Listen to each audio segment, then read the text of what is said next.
Government is establishing a young serious offender declaration that will give police and the youth court more options to deal with them effectively. Now, these options could include a military-style academy, greater use of electronic monitoring such as ankle bracelets, and the power for police to arrest youths without warrant if they do not comply with court orders or breach bail conditions.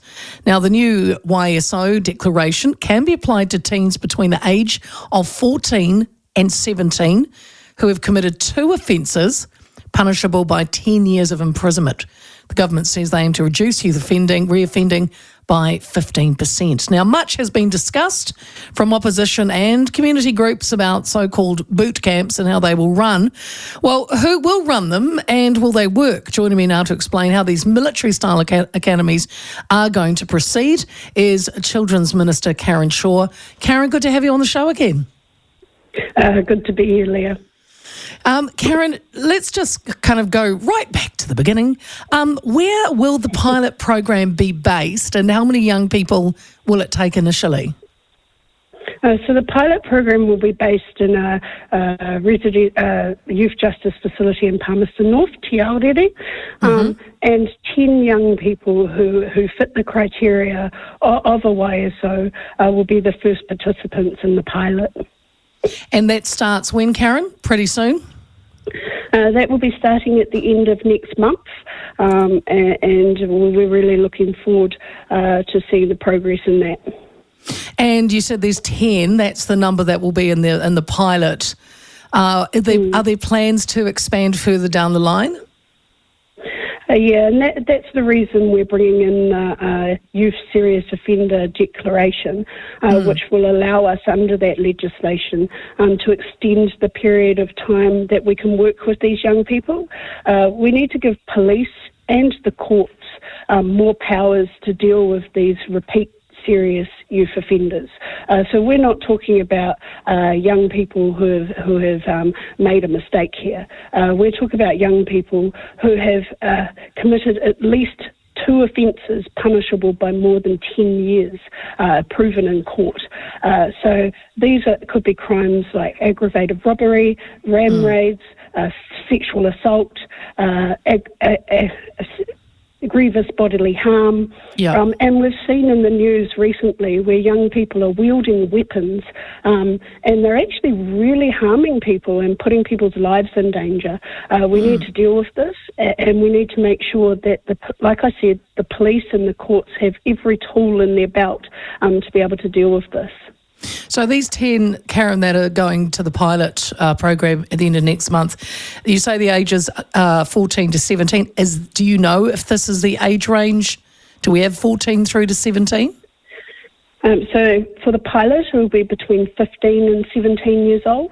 Okay. And then once we get the Serious Youth Offender Declaration legislation through Parliament, they would have had to have been between 14 and 17 at the time of offending. Okay. Who designed this program and who's going to be running it? So this program has been designed, the framework was designed by multiple ministries, NGOs, and with input from mana whenua down in Palmerston North around how we can make the transition period a lot easier for young people once they come out of these programs. So we've had defence, police, justice, education, and many other ministries I can't remember off the top of my head, involved in designing this program to make sure that we have a really robust system in place to help these young people in that transition stage. And so while they're in there, Karen, I gather they're not just digging ditches all day. What kind of things will they be doing? So there'll be a wide range of things that these young people will be doing. It'll be around discipline, it'll be around structure, there'll be physical activities that they'll be doing, there's education and vocational training, preparation for work, finding employment, and there'll also be therapeutic and cultural components which will be designed around the individual and their needs and what they're dealing with in their life at this stage. But also what will be doing is every young person will have a mentor throughout the whole program, in the residential side of the program, but also in the transition stage back into the community, so that if they do feel like they're not coping, that mentor is there to get the services they need quicker, so we don't have reoffending. Geez, it sounds pretty, Karen. That sounds pretty intense in a good way. They've got you got your mentors, you got your curriculum, your syllabus, and your physical needs all in there. How long are they staying in residence? So for the pilot program, that will be 3 months in residence, and the whole program is 12 months.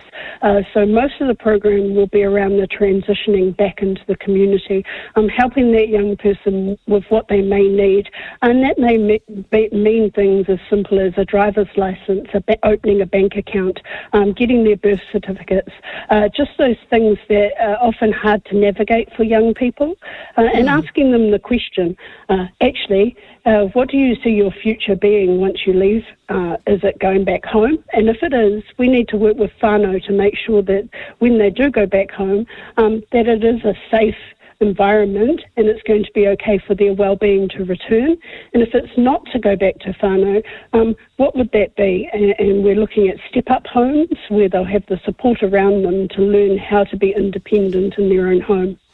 Yeah, actually, I'm glad you brought that up, Karen. I wanted to. That was my kind of next question for you was, so this program costs just a little bit over $5 million, and you've said that the funding will follow through the program, and once they transition into the community, there will be a set-up home. What is that? Is this for ones that can't go back to their homes, or do they go back to their homes? Well, evidence tells us that in the past, when we've run programs like this, that actually we can't just push them out the door and say our job here is done, because sending them back into that same environment, how do we expect them to turn their lives around if we're sending them back to the environment that brought them here in the first place? So if they don't want to return home, we need to look at what does that look like. And a step-up home maybe a home where they have somebody who is on site who can help them with all their concerns, but also help them with finding a job and with writing CVs and preparing for work in that space. And how do you do your day-to-day life, like washing, cooking, cleaning, and that sort of stuff? Because it's quite hypocritical for us to expect them to know what they don't know. Oh, okay. So just to make it clear, I'm a bit confused on that. Does that mean if they don't want to go home, you put them where for this set-up home? Well, there could be community homes. We're working with NGOs and community organisations. We'll be working with community organisations, iwi, around the country to what services they may be able to provide in that space. Many iwi do provide in that space where they have homes where they can support people once they come out of youth justice or once they come out of prison as well. They have these homes. So there's many options. It's just finding the option that fits that young person. Sure.